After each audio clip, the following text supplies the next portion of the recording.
Okay, so welcome again.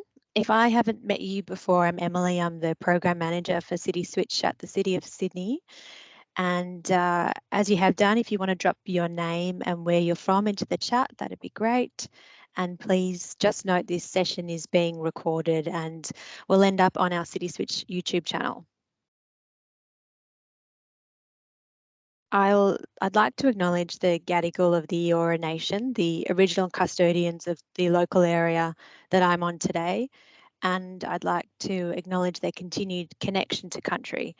I pay my respect to Aboriginal and Torres Strait Islander elders past, present and emerging, and I'd also like to acknowledge the traditional custodians of the various lands on which you all work on today, and any Aboriginal and Torres Strait Islander people participating in this meeting. Today is the last of these lunch and learn sessions for this financial year, and I'm really excited to be focusing on NABERS today, the National Australian Built Environment Rating Scheme. Hopefully you are all familiar with NABERS. It's a key pillar of the City Switch program. Excited today to hear from Zoe, who many of you will be familiar with from her former role in my role. She's now the sector lead at NABERS, and she focuses on new, and today she's telling us all about some new updates for business. She'll answer some of the commonly asked questions we get about the NABERS rating scheme. We'll then hear from Roger Stanford and Nicholas Gilliatt from EML. They are a City Switch signatory, and they're also recent City Switch New South Wales award winners. So they'll be telling us about their experience with NABERS to improve energy efficiency. Towards the end, we'll point you in the direction of some follow-up resources before we jump into Q&A.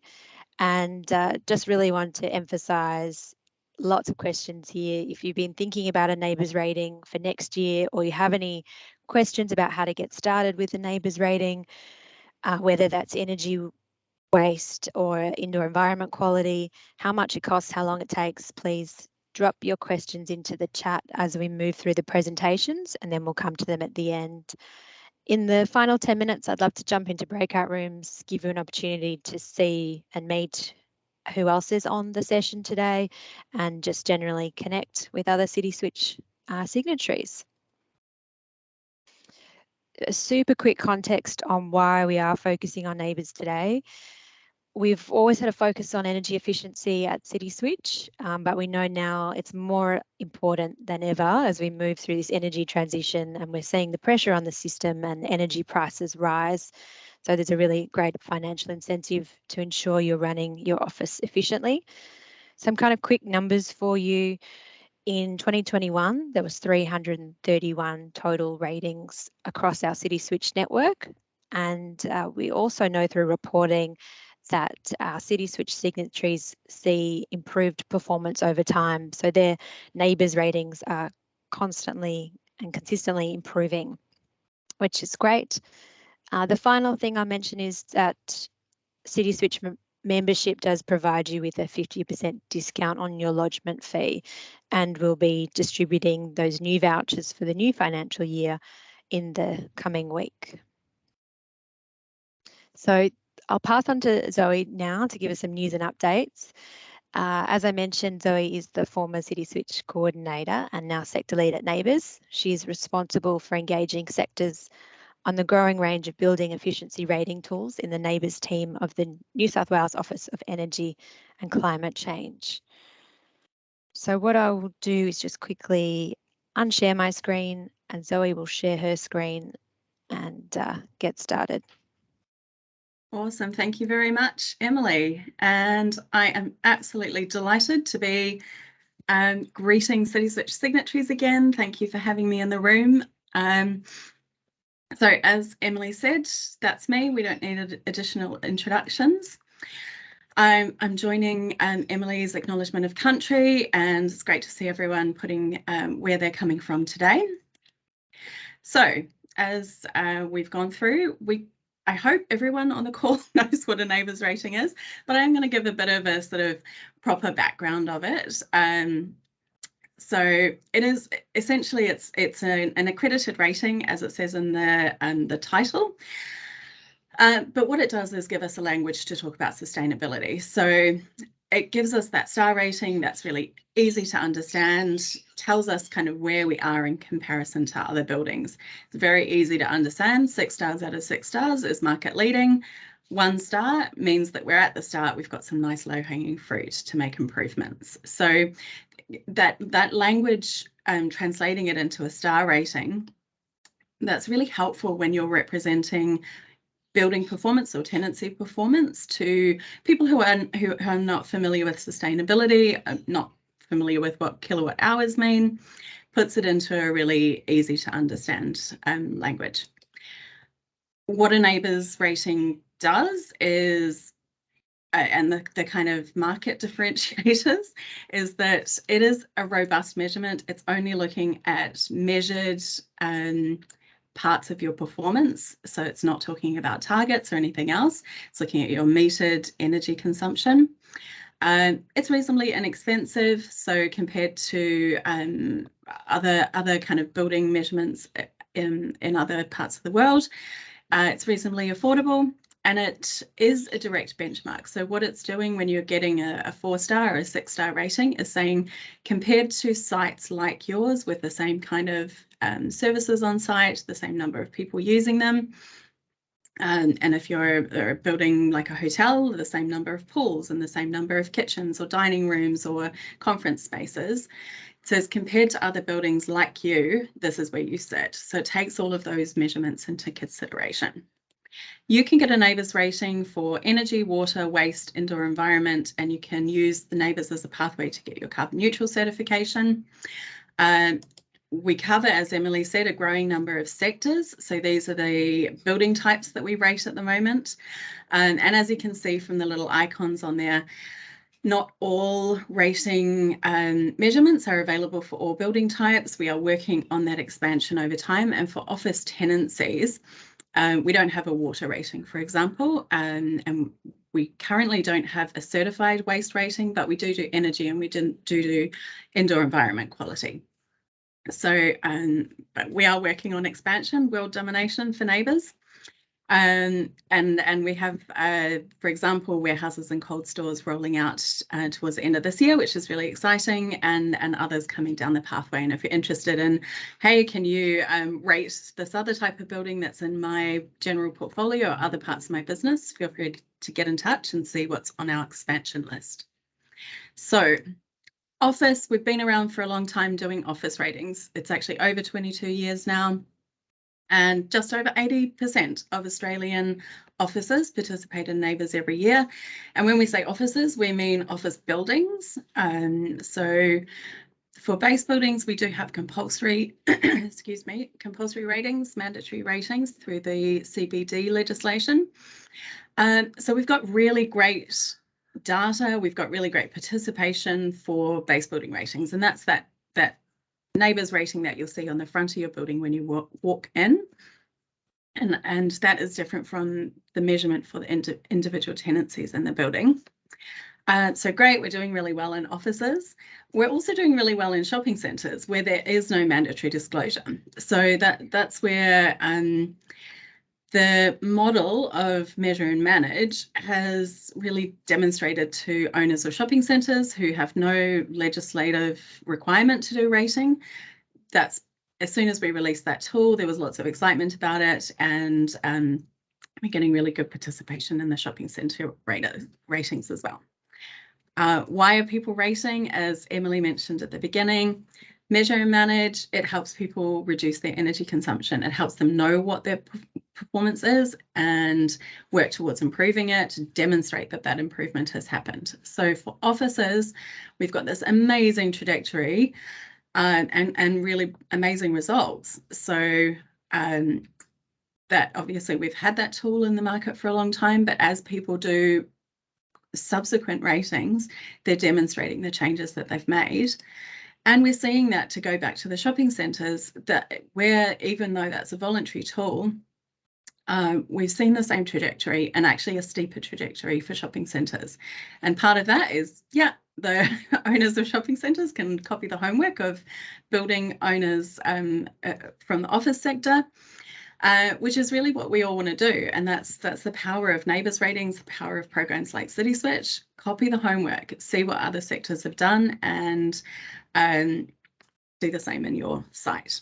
So we've covered office and shopping centre.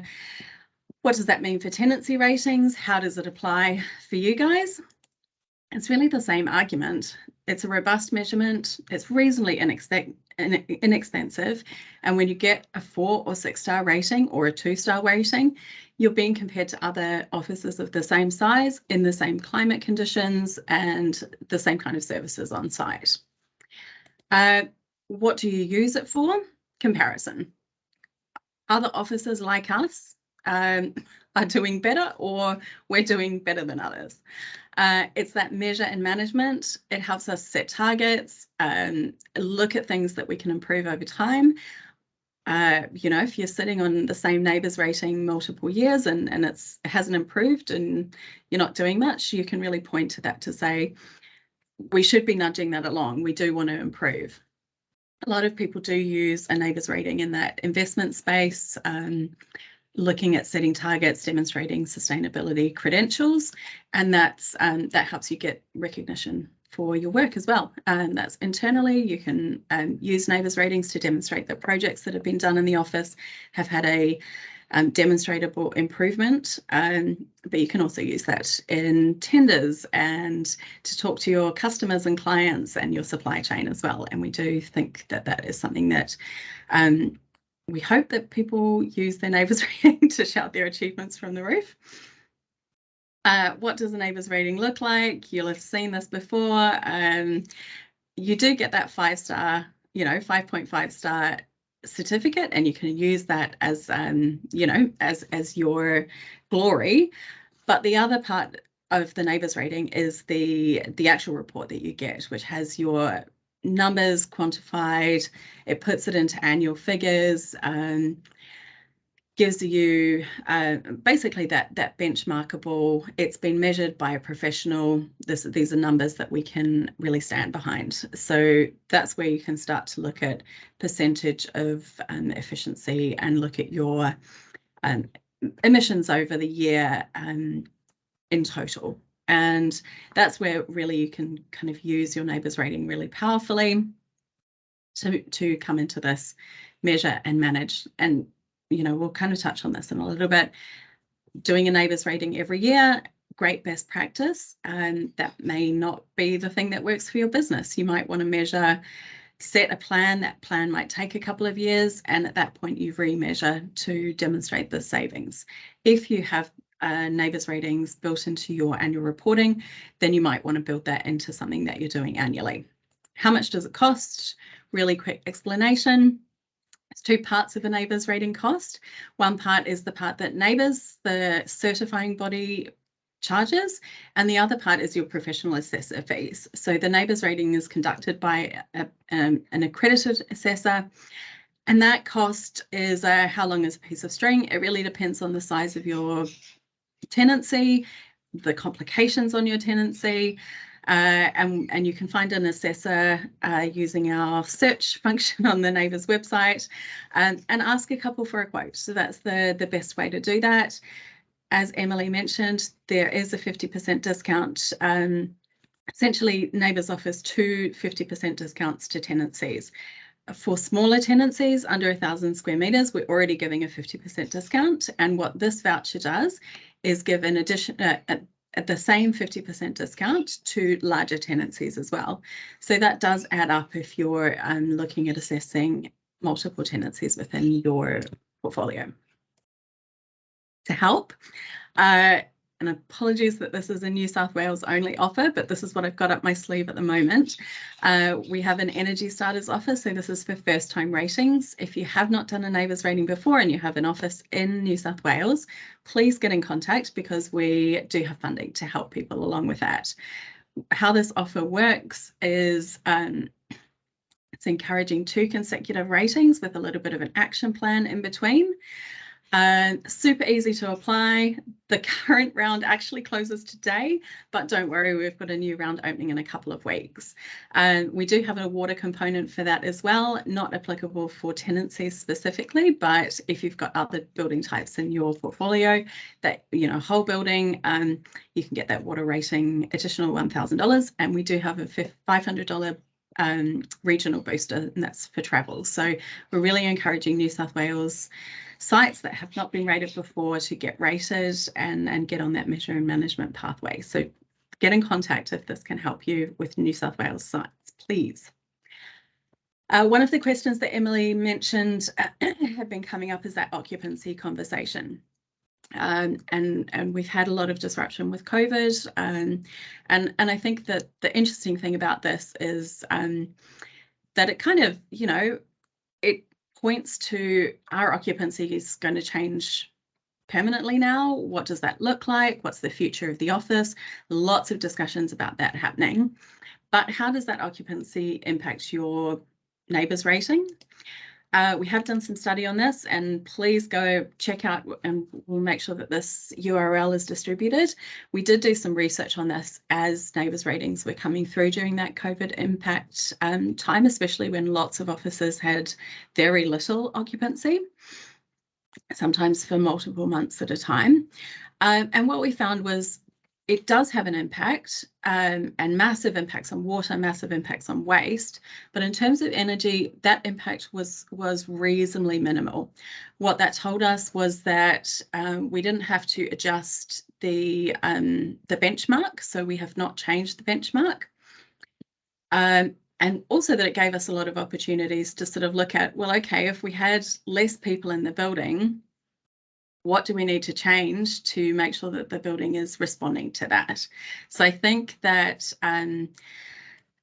it's something we want to keep an eye on. And if you have a look at that report and go through to that URL, you'll see that the tenancy ratings were a little bit harder to quantify specifically.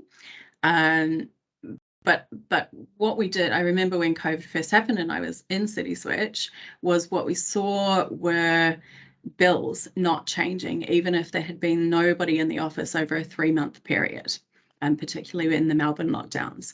So what that told us was that the services were still running at full bore, even though there was nobody in the offices.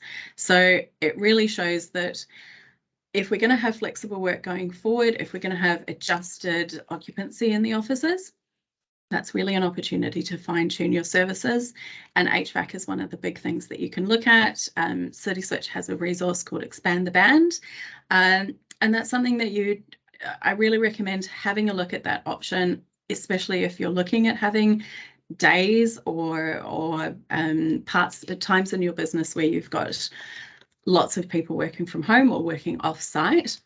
And that's something you want to have a conversation with your building manager about, and that might require clauses added to your lease. There's resources to help you do that, resources to help you have that conversation. And those are the ways that you can use the adjusted occupancy to improve sustainability. And I think we'll see more resources and more sort of interest in this area coming forward. I'm rushing through these in a way, so hopefully you guys have got lots of questions at the end. NABERS Co-Assess is a good way to, again, like come back to that conversation with your building manager.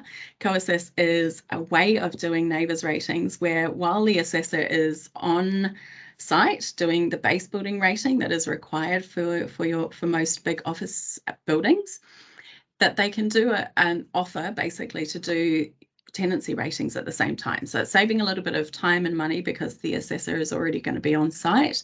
The lodgement fees from NABERS side are reduced because they're kind of coming in at the same time, and it's a little bit easier for us to do the audits.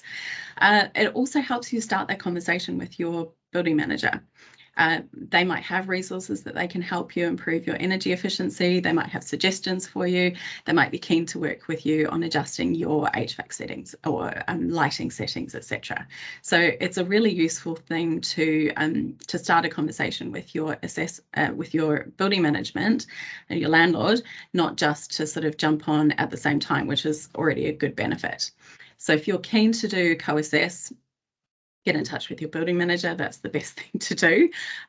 If you've got a relationship with a couple of your co-tenants or neighbours in the building, maybe get a couple of you together and say, hey, you know, we're interested in getting ratings for our tenancies.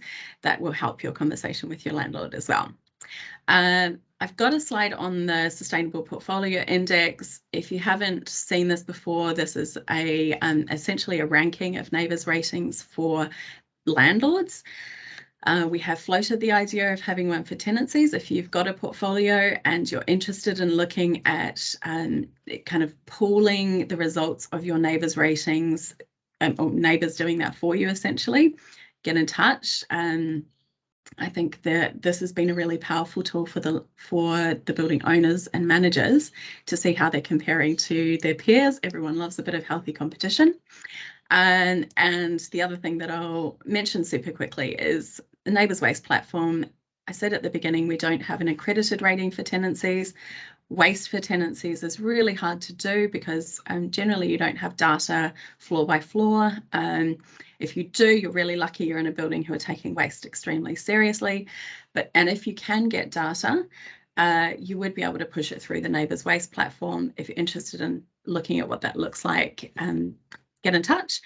But I know that CitySwitch are looking at refreshing your NABERS Waste tool as well. So as you guys are improving that, let's talk about getting some of that data and playing around with the waste platform to see how it works for you guys. So update, renewable energy indicator is the main thing that I wanted to talk to you guys about today. You will have seen this floating around, I hope. It is a big change that's coming in. We've done the research on it, we've done a lot of consultation, but it's not something that we're going to introduce tomorrow. There'll be a full process for it. So this is coming. Let's keep talking about it and get involved in the launch and any of the conversations that are coming up. So it's an invitation. But essentially, at the moment, you will know your NABERS rating shows your rating with green power or without green power. The feedback from the industry over many years was that, well, we're moving into power purchase agreements or we've got on-site renewables, and that is not being recognised in our NABERS rating at all. So what we don't want to do is not encourage renewable energy. It's a shift we do need to make. So the renewable energy indicator is a way to address that. So it's essentially looking at the total proportion of energy, not just green power. What's what is renewable energy? We are including the renewable energy target for your state. So for example, your grid power does have an element of green. That will be included in your NABERS rating, any on-site renewable energy, so those two are new, and then any renewable energy purchase that you're making, and that will now include your power purchase agreements or other certificates that you're relinquishing. So the rating will look a bit different. It won't have that green power figure included in the rating anymore, but it will better demonstrate, to go back to this slide, no, to this one, no, this one. It will better demonstrate the total percentage of energy that's coming through. So it is a change. It's not going to happen immediately. We've got a bit of phasing on that. We'll be launching that towards the end of the year, and we're really excited about it. It is something that the industry asked us to do.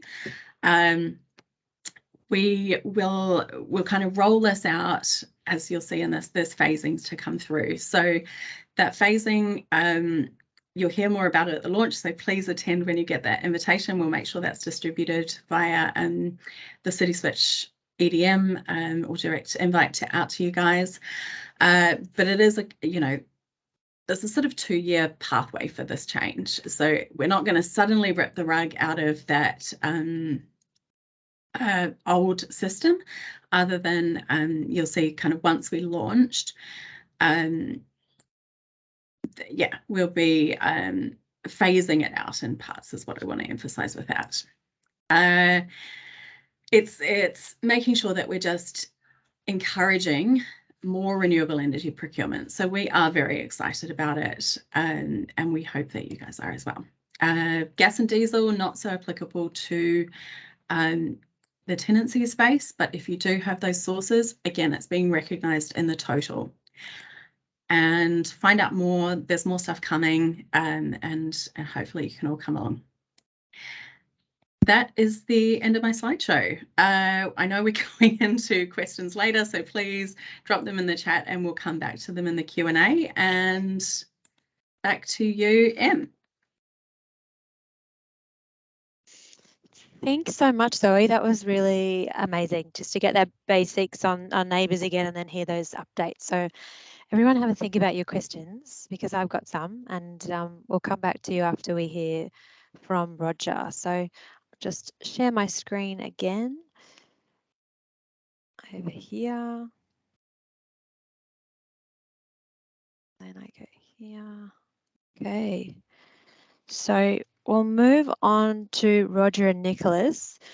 Roger oversees operational teams in marketing, legal, administration, audit, operational risk, and most significantly from a sustainability perspective, building services. So lots going on for Roger.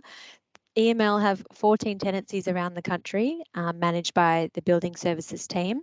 And Roger is joined today by Nicholas, who is the building services team leader. NABERS ratings wise, they have achieved 7 6-star ratings, obviously as a result of good fit out and ongoing monitoring. And they're going to be sharing some tips today to help you optimize results and their experience with NABERS and the actual process itself. So Roger and Nicholas, you guys can flick your cameras on now if you haven't already, and let me know when I can change slides for you. Thanks, Emily. Yes, we're both of our ugly heads are now visible, so we're good to go. So if you want to move on to that, move on to the next slide. So hi everybody, my name is Roger Stamford. No further information required. I'm coming to you from Gadigal country in Sydney. Just wanted to give you a quick overview as to what Nick and I are going to be sharing with you today. We'll give you a very high level profile of our premises portfolio here at EML, our current NABERS ratings, where we're sitting right now, and then Nick will take you through the user experience. So Zoe's given you an excellent idea of potentially what you might be up for when it comes to a tenancy NABERS rating. We've done quite a few of these now, and Nick will give you some lived experience from the way that our NABERS assessments unfold, including the documentation and that all important costing. He'll then outline some of the challenges we've had, and then I'll chime back in towards the end there with some observations, some thoughts, and of course, what have the benefits been to EML from going through this NABERS rating process. Okay, next slide, Emily. All right, so just a quick overview of EML. We're a personal injury insurance company.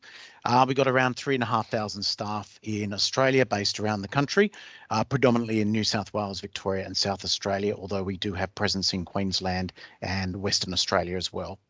We've got 14 tenancies, of which 10 have more than 100 staff. So in our language, they're the larger tenancies if you've got more than 100 staff. Most of our tenancies are in capital city CBD locations in A-grade and premium grade buildings. And Zoe, it was great to see that chart earlier on with the portfolios of the building owners, the landlords. Both ISPT and Dexus are predominant landlords for us, and they're both doing pretty well, so we're happy with that. We've also got 3 tenancies in Newcastle in New South Wales in B+ grade buildings, and we have smaller tenancies in Gosford and in Geelong in regional New South Wales and regional Victoria respectively. We're just a standard, when it comes to our office hours, we're a standard financial services institution. We do 8:30 through 5. We don't do weekends. We're pretty normal when it comes to our office hours.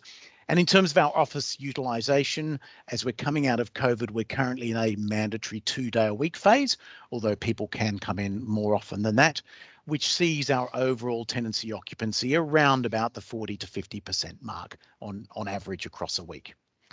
We've been having our tenancies neighbours rated ever since 2017. Was when we did our first neighbours rating of our head office in George Street in Sydney. Emily, next slide. So this is just a quick snapshot of our current neighbours ratings, are the top row, and some of the historical ones across the bottom. So currently, our current neighbours ratings, we got 3 6-star neighbours ratings, a 5.5, a 5, and a 4.5. It's as an observation that 4.5-star neighbours rating is for our George Street tenancy in Sydney.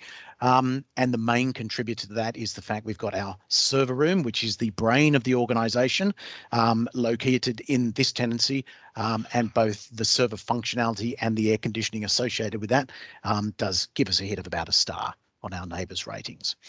Interestingly, Zoe did mention that you can do your neighbours ratings annually. We choose not to do that. We don't have any compliance requirements around annual ratings and no formal reporting around annual ratings. So generally speaking, we get our tenancies neighbours rated every 2 years, so every second year. And so those bottom rows, the 6s and the 5.5s across the bottom, they've expired, but they're from tenancies that we had done last year and will get done next year. So across the board, obviously 10 to 12 neighbours ratings in total across a 2-year period. Okay, so the next slide, I'll hand over to my colleague, Nick Gilliatt, and he's going to take you through some of the technicality of our experience so far. All right. Yeah, thanks, Roger. Hi, everyone. I'm Nick. I'm the Building Services Team Leader for our Sydney-based Building Services team at EML. So I'll just talk you through a bit of the process and what we've kind of experienced. So as Roger said, across the last 12 months, we've had about 7 offices, or we've had 7 offices out of our 13 offices rated.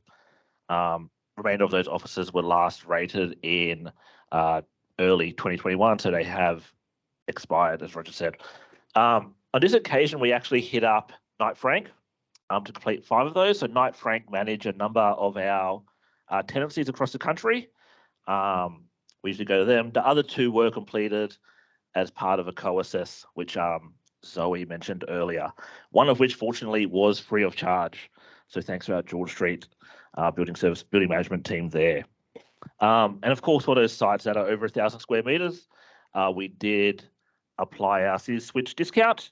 I think we saved around $635 from memory. All right, next slide, please. So when we look at the process, it is a fairly straightforward process. It's just a little bit of back and forth with the assessor. So usually we have to supply the assessor with 12 months of electrical invoices with actual readings, which I will discuss in a little bit more detail soon. Plans are outlined, the net lettable area of each tenancy, various leasing documents outlining some key working hours and such. And then there were also surveys that the assessor would supply to us that were filled out by those key on-site staff. They're straightforward, but of course, having on-site staff that aren't part of my team do make it a little bit difficult to get done in a timely fashion. So once we get all that information back and had a bit of back and forth with the assessor, they attend the site, and from there they do what's called a computer count. And then generally they just kind of confirm that all the information we supplied is correct: office space, number of staff, size of office, and then they just confirm the information that we given them from the survey. Now, some of the assessors were happy for us just to hand over the survey, while others decided they actually wanted to speak to the key staff on site, which was another little bit of a hurdle. It's, again, relying on key staff not in our team to take time out of their day to complete it. Next slide, please. So while the process was straightforward, when we did have a hurdle, it did become a little bit time consuming with a fair bit of back and forth. One of the things we found with having a significant lockdown period, we got a number of what's called estimated reads. So when a reader would turn up, or not turn up because they couldn't come on site, and they just end up doing an estimate of our electrical usage. So there was only a real small percentage of estimated reads allowed, which again caused a little bit of back and forth to try and find the correct information, and then get that across to the assessor in a timely fashion. Next slide. And some of the other hurdles, and when I say hurdles, it wasn't a showstopper. It was just something that would just be time consuming. So we had and a little bit of risk management as well. We had to supply leases that contained confidential information, handed over to building managers that were probably competing against other building managers. So we weren't, how does that information, how do we know that information is being used for these purposes? And then it was just also, as I keep saying, time consuming just to find the correct documentation, making sure that all our leases contained the information they needed. And obviously we've been in some of these buildings for a while, so we've put lease extensions onto lease extensions, and then the original lease has been archived. So something for our end is to make sure that our file management is a bit more up to scratch, which is something we're going to work on next time. Of course, in 12 months, it's going to be a lot easier because now we fixed every issue that we encountered this time. And the other thing we found, there was a little bit of lack of consistency across some assessors. So we had computer counts and staff numbers seemed to be calculated differently, assessor to assessor, which probably maybe threw out some of the ratings a little bit. And there was also just some leniency, assessor to assessor, across the estimated reads and the documents provided, and whether we could get away with what we were providing them. Next slide. I think that's over. Back to you, Roger. Yeah, thanks, Nick. So just some, I guess, random thoughts regarding the experience that we've had at EML in terms of our tenancy neighbours rating. I think, as I mentioned earlier on, our tenancy energy efficient doesn't really change from year to year. Yet if we want to maintain an active rating, you would need to go through that whole process every year. There's no benefit to us as EML doing that, so we don't bother. But it's a thought that it's a little irksome that our rating lapses after 12 months, even though we know full well that nothing's actually changed in our tenancy.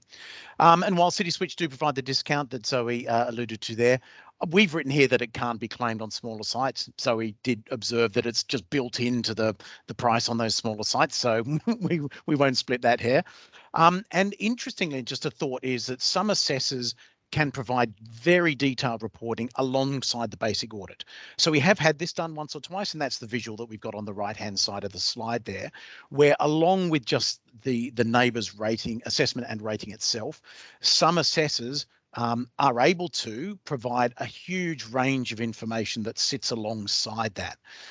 And when we've had that done, that's cost around about $6,000 for one tenancy, but you're effectively getting what you pay for there. So that $6,000 covers off not just the assessment and the rating, but then all of the recommendations and the measurements and the best practices and the comparisons that would sit behind that. So depending on what you're attempting to get out of your neighbours rating assessment, you can spend up to $6,000. In our experience, that's pretty much the maximum of what we've spent, down to what we currently spend with the guys at Knight Frank, which is between $1,000 and $1,500 for their input, because all we're asking them to do is run the audit and process those numbers on the neighbours site. So if you were asking us how much does it cost, from an assessor perspective, that would be the range between $1,000 and $6,000, going from the bare bones of the assessment all the way through to the Rolls-Royce version of the full assessment and everything that would come with that. And the final slide. So the benefits of neighbours ratings to us here at EML. Well, they provide environmental sustainability assessments that they're independent, which is critical in our world of compliance, that it's not us randomly coming up with these numbers. There's a process that is gone through independently. They're well known and respected. So Neighbours is well known out there amongst the very broad population, not just those interested in sustainability. It does fit into our broader ESG, or environmental, social and governance strategy that we have here at EML. Quite right, Zoe. We've where we're saying that we're doing a bunch of things, and sometimes getting actual measurements is challenging.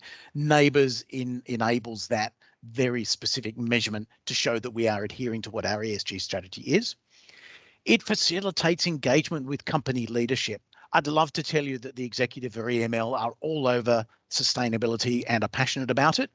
That's true with some, but not so much with others. They've got a business to run in insurance, and so that's understandable, and we get it. So when we get our neighbours ratings come through, we use those as an in with our executive and the leadership to talk about not only, hey, look at our great neighbours ratings and you should feel good about that, but also, while we've got your attention, we just want to talk about some other things to do with sustainability that might be slightly more difficult pills to swallow when it comes to investment in different parts of our business. And finally, it does facilitate engagement with the staff cohort in each tenancy. So as those ratings are released, we will then go back to all of the staff in that tenancy, either waving the flag, congratulating them for an awesome result and encouraging them to keep doing what they've been doing. Or when there have been issues highlighted in that rating, we're only getting a 5-star, for example, and we can see what's going on there, then we use that to say, hey, 5 is good, but 6 is better. We want to be as good as that other tenancy, which is what Zoe was alluding to earlier on, with some healthy competition between our tenancies. And we then use that to engage with our staff, again, who might not otherwise consider sustainability at front of mind. So that's our bit. Again, as Zoe mentioned earlier on, and Emily, if you've got any questions, we're very happy to answer them and pop them in the chat, and we'll get to them presently. Cheers, guys.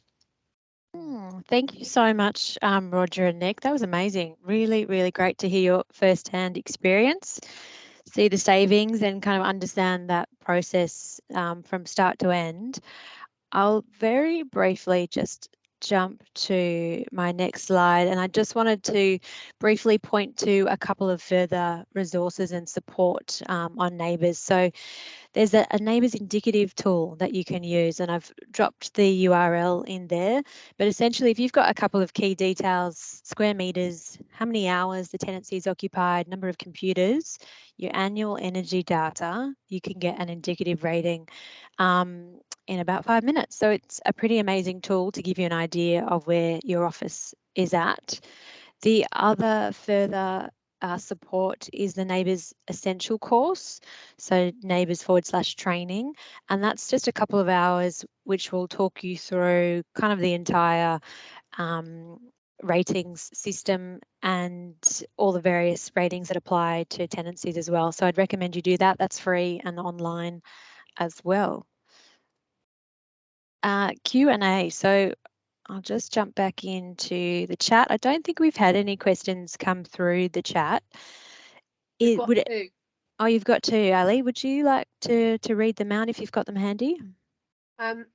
Zoe, this is from Tyra. So as a tenant, can you get a rating for your leased floors or suites if the building owner is not interested in a rating for the entire building?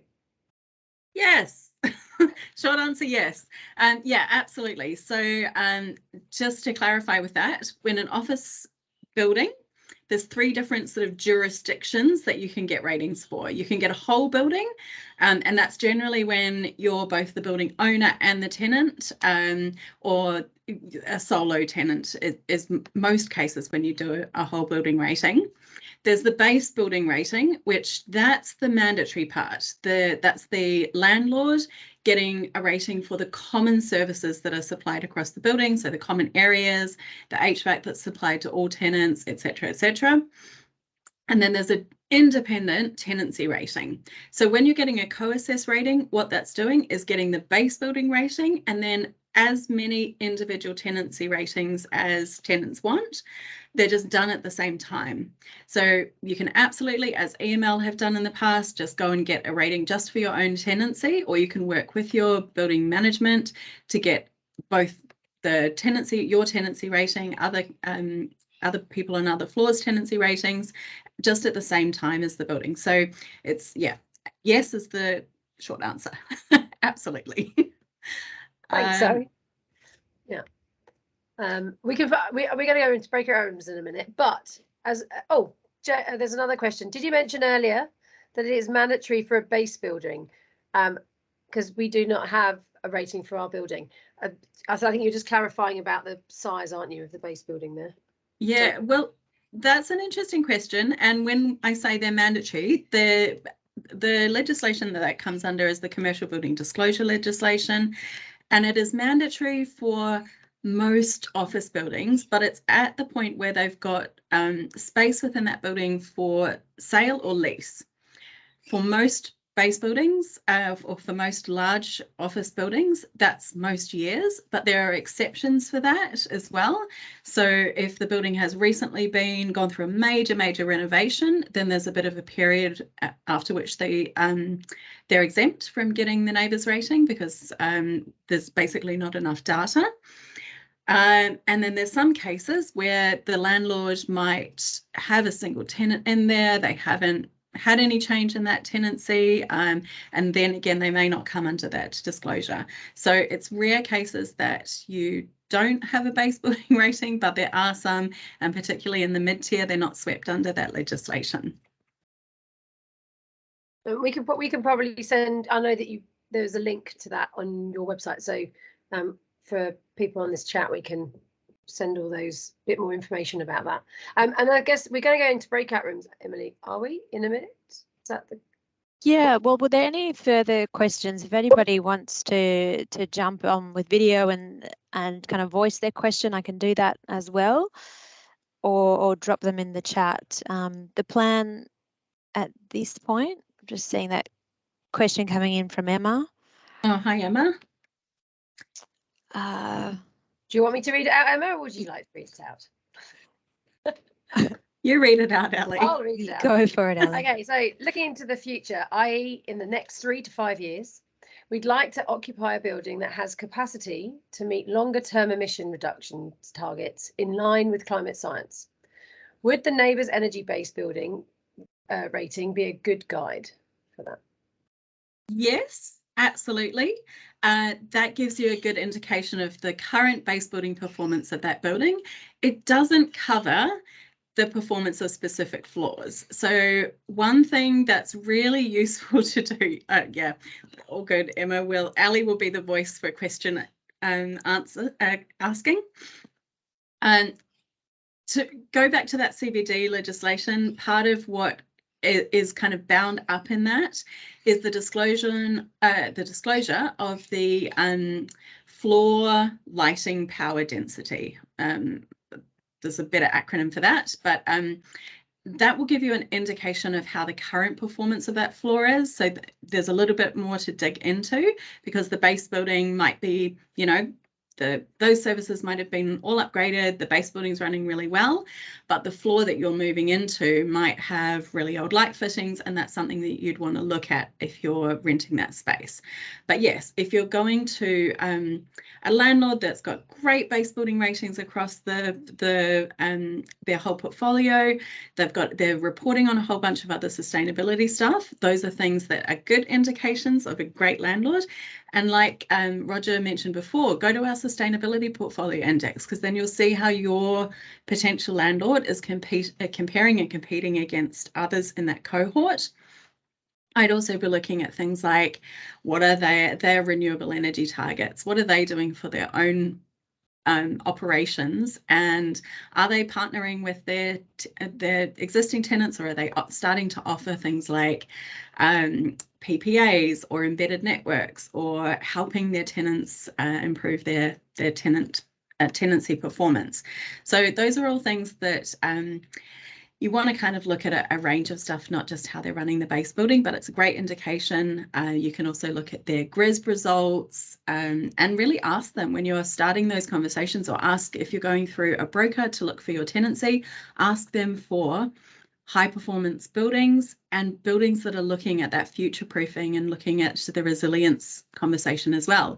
The Sydney cohort, the Better Buildings program, those are all the landlords who are working on offering better performing buildings. So have a look through their results and see what they're doing as well, and what kind of targets they're setting, because those will generally be across their portfolio, not just in Sydney.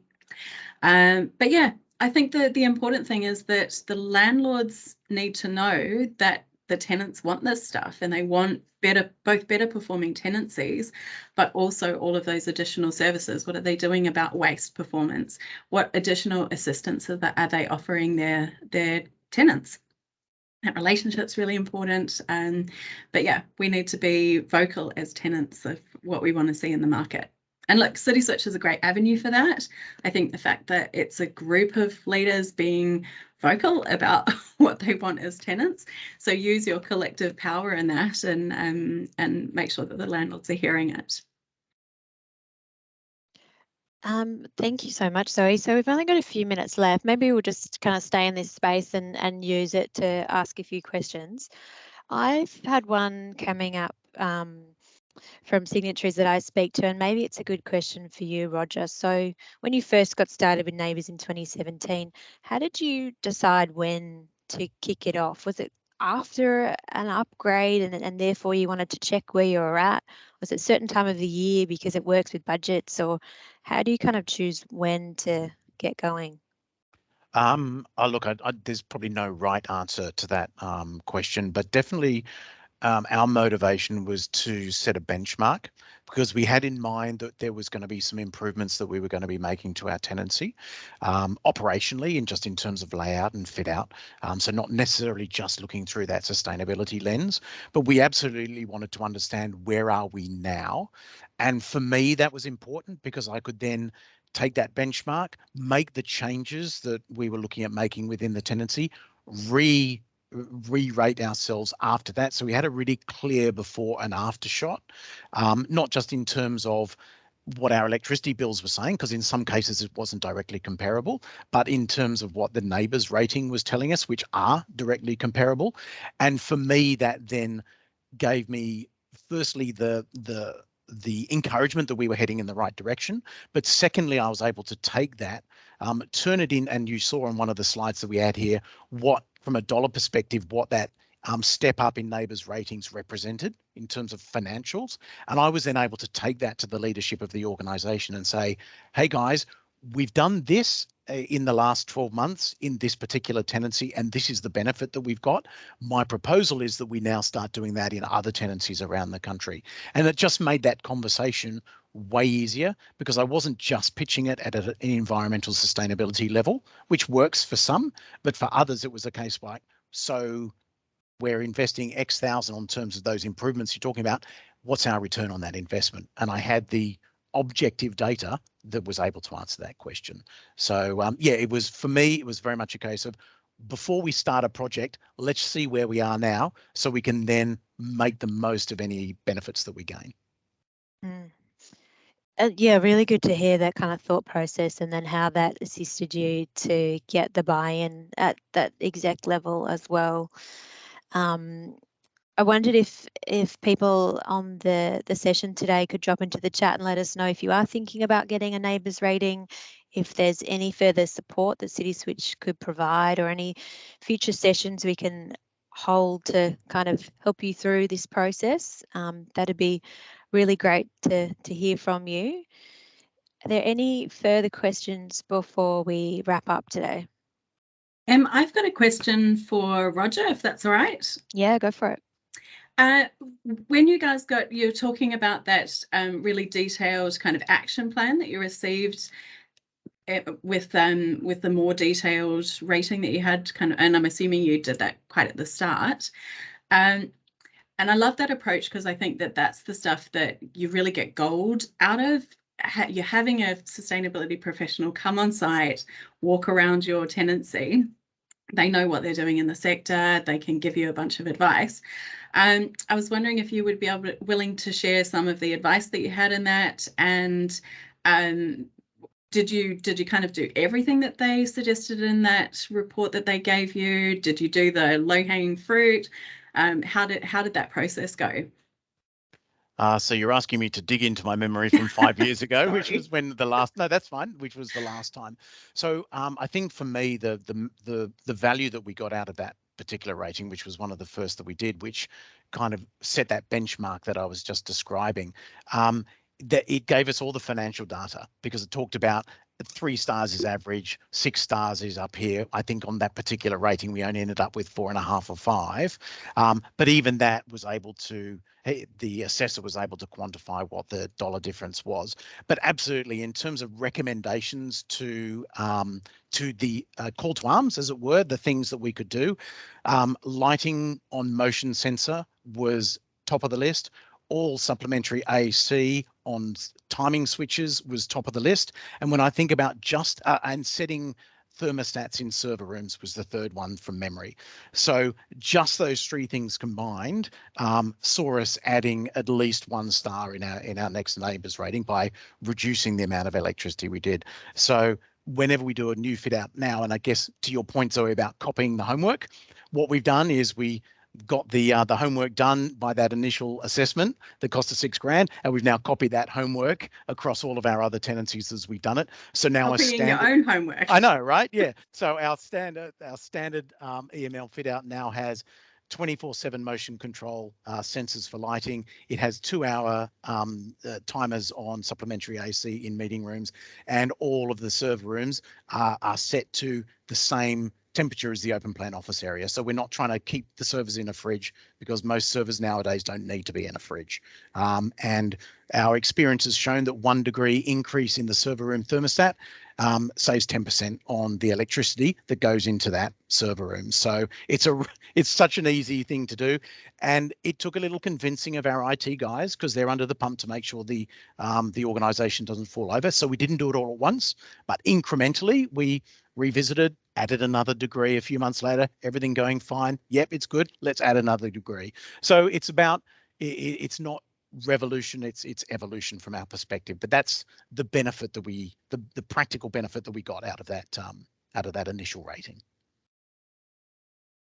Amazing. And Roger, if I can just suggest that everyone gets in touch with you directly to further pick your brain, because it sounds like you've you know everything there is to know. And I'll charge way less than $6,000. So yeah, happy to help, guys.